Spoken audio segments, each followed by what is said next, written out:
तो फिर से एक बार स्वागत है दोस्तों आपके अपने यूट्यूब चैनल मोटिवेशनल सौरभ पर। तो आशा करते हैं दोस्त आप लोग बहुत अच्छे होंगे, बहुत ही बेहतर तरीके से पढ़ाई कर रहे होंगे, बहुत ही अच्छे तरीके से पढ़ाई कर रहे होंगे। तो आइए दोस्त, आज सबसे पहले आज हम पढ़ने वाले हैं कि भारत में कितनी प्रकार की मिट्टियाँ पाई जाती है, कौन कौन सी मिट्टियाँ पाई जाती है। तो आइए दोस्त, सबसे पहले देखते हैं कि मृदा किसे कहते हैं। मृदा किसे कहते हैं? मृदा किसे कहते हैं? तो सबसे पहले आइए इसका डिफाइन देखते हैं।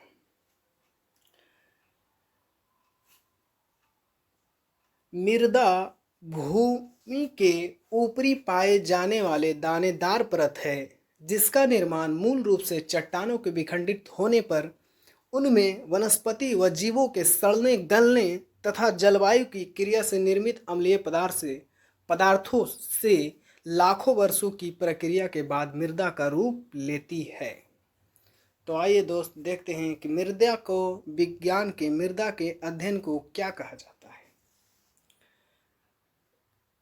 तो मिट्टी के अध्ययन के विज्ञान को मृदा विज्ञान कहा जाता है।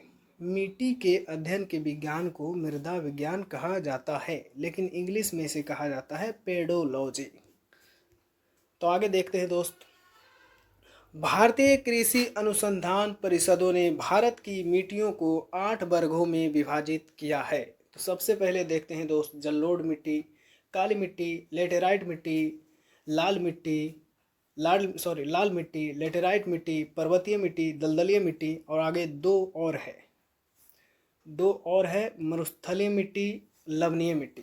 तो सबसे पहले आगे देखते हैं दोस्त, भारत में सबसे ज़्यादा क्षेत्रफल पर पाए जाने वाले कौन सी मिट्टियाँ हैं। तो भारत में सबसे ज़्यादा क्षेत्रफल पर पाए जाने वाली मिट्टी 4 प्रकार की है। पहला जलोढ़ मिट्टी, दूसरा लाल मिट्टी, तीसरा काली मिट्टी, चौथा लेटराइट मिट्टी। इन्हीं चारों को डिटेल में हम लोगों को पढ़ना है। तो आइए दोस्त देखते हैं सबसे पहले कि भारत की सभी मिट्टियों में मुख्यतः 3 तत्वों की कमी होती है। VVI, भारत की सभी मिट्टियों में मुख्यतः 3 तत्वों की कमी होती है। पहला नाइट्रोजन, दूसरा फास्फोरस, तीसरा ह्यूमस। तो आइए दोस्त देखते हैं ह्यूमस किसे कहते हैं। ह्यूमस किसे कहते हैं?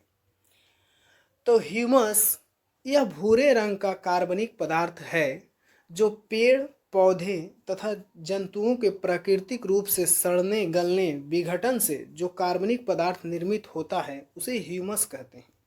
उसे ह्यूमस कहते हैं। अब आइए नेक्स्ट देखते हैं दोस्त, जलोढ़ मिट्टी।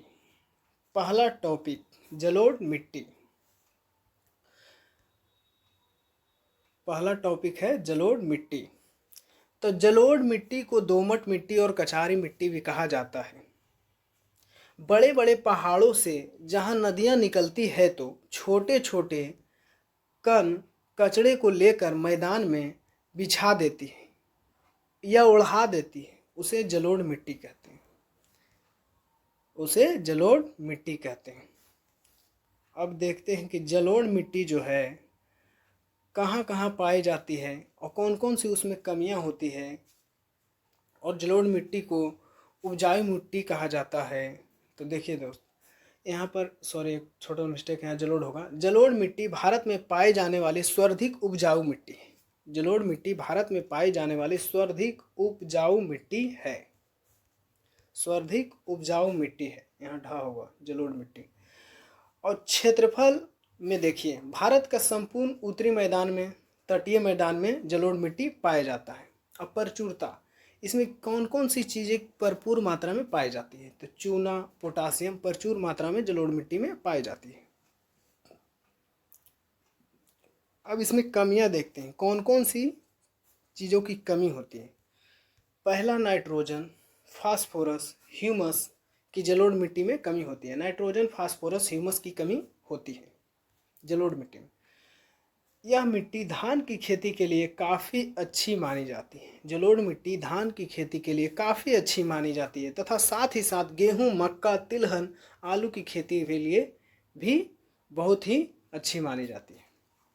अब जलोढ़ मिट्टी कितने प्रकार की होती है? जलोढ़ मिट्टी कितने प्रकार की होती है? जलोढ़ मिट्टी 2 प्रकार की होती है, एक पुरानी जलोढ़ मिट्टी, एक नई जलोढ़ मिट्टी। पुरानी जलोढ़ मिट्टी को बांगार मिट्टी कहते हैं और नई जलोढ़ मिट्टी को खादर मिट्टी कहते हैं। तो पुराना को ऐसे भी हम लोग बोलते हैं भंगार है। क्या बोलते हैं? पुराना को ऐसे भी बोलते हैं हम लोग कि भंगार है। क्या है? भंगार है। और नई को तो जानते हैं खादर मिट्टी। तो आइए दोस्त देखिए बताते हैं। इसमें मेन देखिएगा,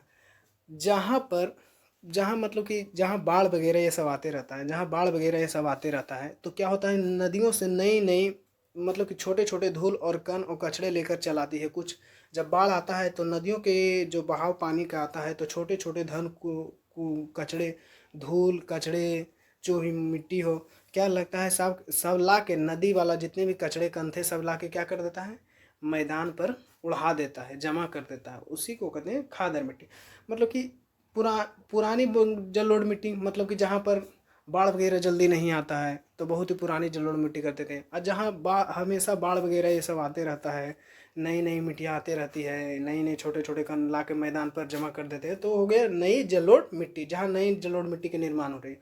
अब पुरानी हो गया पुरानी जलोढ़ मिट्टी, जहाँ पर बाढ़ वगैरह नहीं आता, मतलब कि बरसों बहुत दिनों से मतलब कि वहाँ बाढ़ वगैरह ऐसा मतलब कि नहीं, बाढ़ वगैरह नहीं आया हो, मतलब कि वहाँ पर जलोढ़ मिट्टी की नई नई जलोढ़ मिट्टी का निर्माण नहीं हो रहा है। मतलब वो जलोढ़ मिट्टी है जहाँ पर नई नई जलोढ़ मिट्टी का निर्माण नहीं हो रहा है, तो पुरानी जलोढ़ मिट्टी। अब आइए नेक्स्ट। अब हो गया आपकी काली मिट्टी। अब पढ़ना है दोस्त काली मिट्टी। तो काली मिट्टी का निर्माण बेसाल्ट चट्टानों के टूटने फूटने से होता है। यहाँ पर विशाल नहीं, सॉरी दोस्त, यहाँ पर बेसाल्ट होगा, यहाँ बेसाल्ट होगा। बेसाल्ट चट्टानों के टूटने फूटने से होता है, टूटने फूटने से होता है। अब आइए, ये आपका है ज्वालामुखी, ज्वालामुखी का विस्फोट। तो जब ज्वालामुखी का विस्फोट होता है दोस्त, तो उसका अंदर से जो लावा निकलता है, वो लावा क्या होता है, बाद में ठंडा हो जाता है। और ठंडा हो जाने के बाद जब जम जाता है लावा, जब ठंडा हो जाता है तो वो क्या करता है, बेसाल्ट चट्टान के रूप धारण कर लेता है। और यही बेसाल्ट चट्टान जब आपस में टूटता फूटता है तो वह काली मिट्टी का निर्माण कर लेता है। वही बेसाल्ट चट्टान जब टूटता फूटता है तो काली मिट्टी का निर्माण कर लेता है। अब आइए दोस्त देखते हैं काली मिट्टी को और कौन कौन से नाम से पुकारा जाता है। तो काली मिट्टी को रेगुर मिट्टी और कपास की मिट्टी, लावा की मिट्टी भी कहते हैं। इस मिट्टी का काला रंग टेटेनी फेरस मैग्नाटाइट इस मिट्टी का काला रंग टेटेनी फेरस मैग्नेटाइट की उपस्थिति के कारण होता है। तो देखिए, मैग्नेट क्या होता है, काला, मैग्नेट क्या होता है, काला, इसी से याद रखेंगे। इसमें टेटेनी फेरस मैग्नेटाइट की उपस्थिति के कारण काली मिट्टी का रंग काला होता है। अब देखिए कौन कौन से जगह पर पाई जाती है। यह मध्य प्रदेश, गुजरात, महाराष्ट्र, उत्तरी कर्नाटक, प्रायद्वीपीय भारत में काली मिट्टी सबसे ज़्यादा पाई जाती है। काली मिट्टी का सबसे ज़्यादा विस्तार महाराष्ट्र में देखने को मिलता है। काली मिट्टी कपास की खेती के लिए बहुत उपयुक्त होती है। काली मिट्टी कपास की खेती के लिए बहुत ही उपयुक्त होती है। अब नेक्स्ट देखते हैं दोस्त। नेक्स्ट, काली मिट्टी को जोती हुई खेत को मिट्टी भी कहते हैं, क्योंकि काली मिट्टी में जल सोखने की क्षमता अधिक होती है। काली मिट्टी में जल सोखने की क्षमता अधिक होती है, और जब इसके ऊपर धूप पड़ती है तो इसमें दरारें पड़ जाती है, जिस कारण इसे जोते हुए खेत की मिट्टी भी कहते हैं। फिगर में दिखाया जा रहा है, ये देखिए यहाँ पर दरारें पड़ चुकी है। इसमें काली मिट्टी में क्या होती है, जल सोखने की क्षमता अधिक होती है, जिससे धूप पड़ने पर क्या होती है, इसमें दरारें उत्पन्न हो जाती है। अब आइए लाल मिट्टी के बारे में पढ़ते हैं दोस्त। लाल मिट्टी प्रायद्वीपीय भारत के कम वर्षा वाले क्षेत्र में पाई जाती है। इस मिट्टी का लाल रंग फेरिक ऑक्साइड की उपस्थिति के कारण होता है।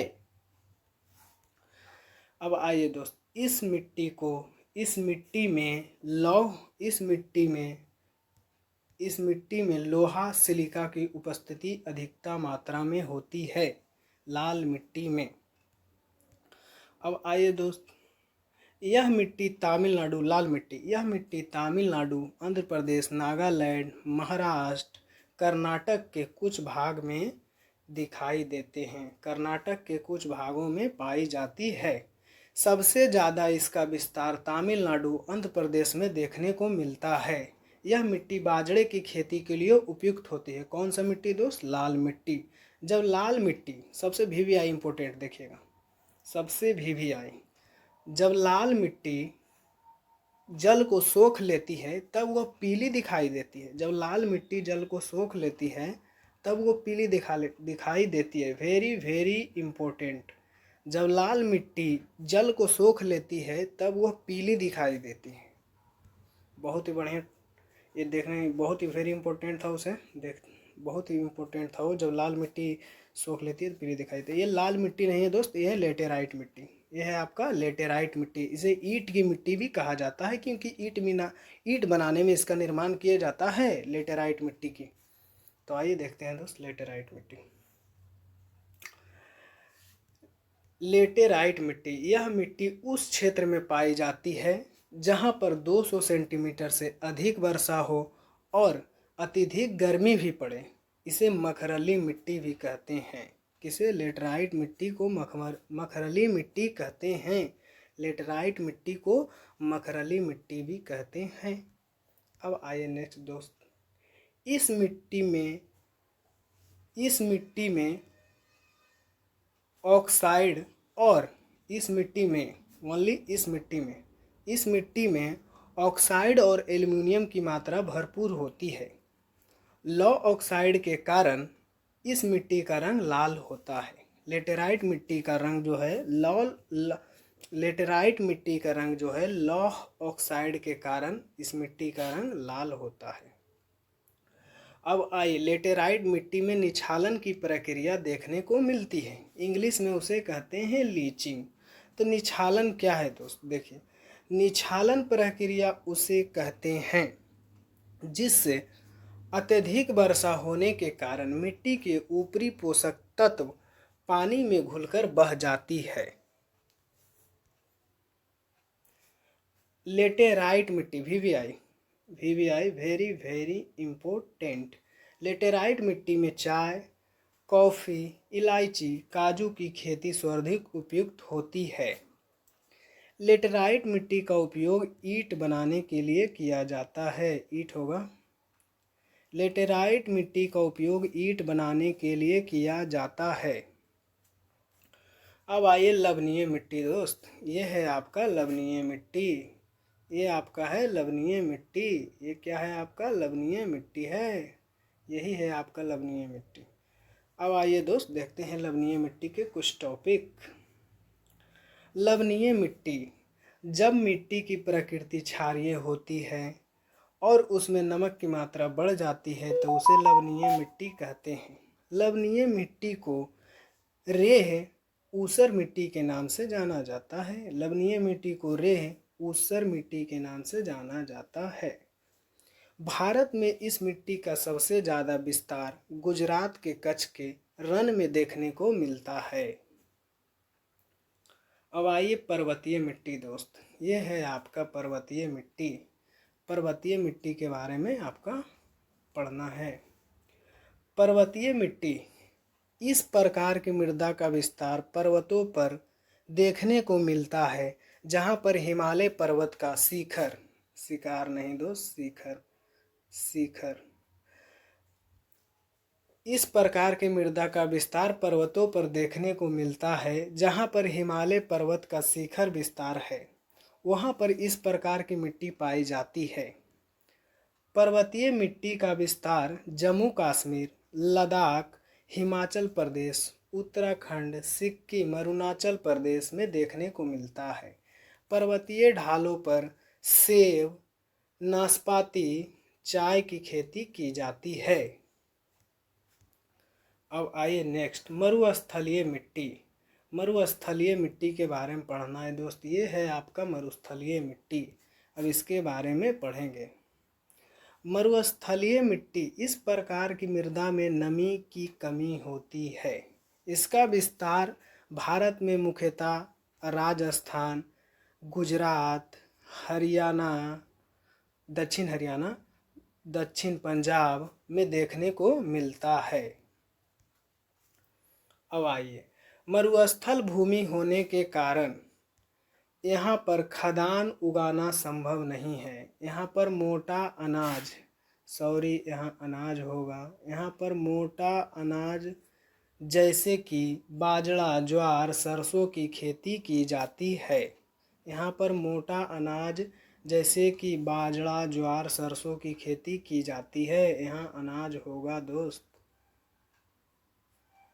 अब आइए नेक्स्ट, दलदलीय मिट्टी। ये है आपका दलदलीय मिट्टी। अब इसको देखते हैं दोस्त, इसके बारे में। दलदलीय मिट्टी का विकास अत्यधिक वर्षा और वनस्पतियों के सड़ने के कारण होता है। दलदलीय मिट्टी में ह्यूमस की मात्रा अधिक होती है। दलदलीय मिट्टी का विस्तार मुख्यतः केरल, उत्तराखंड और पश्चिम बंगाल के कुछ क्षेत्रों में देखने को मिलता है। तो many thanks for watching my video and हमारे चैनल से जुड़े रहने के लिए थैंक्स फॉर वाचिंग। अगर हमारे चैनल से जुड़ा रहना चाहते हैं तो कृपया कर चैनल को सब्सक्राइब कर दें और लाइक करते रहें और शेयर करते रहें और बेल आइकन दबा दें। और कमेंट बॉक्स में जो भी गलतियां हमसे हुई है वो कृपया कर लिख दें। अगर वीडियो अच्छी लगी हो तो लाइक कर दें और कमेंट अवश्य करें। Thanks for watching.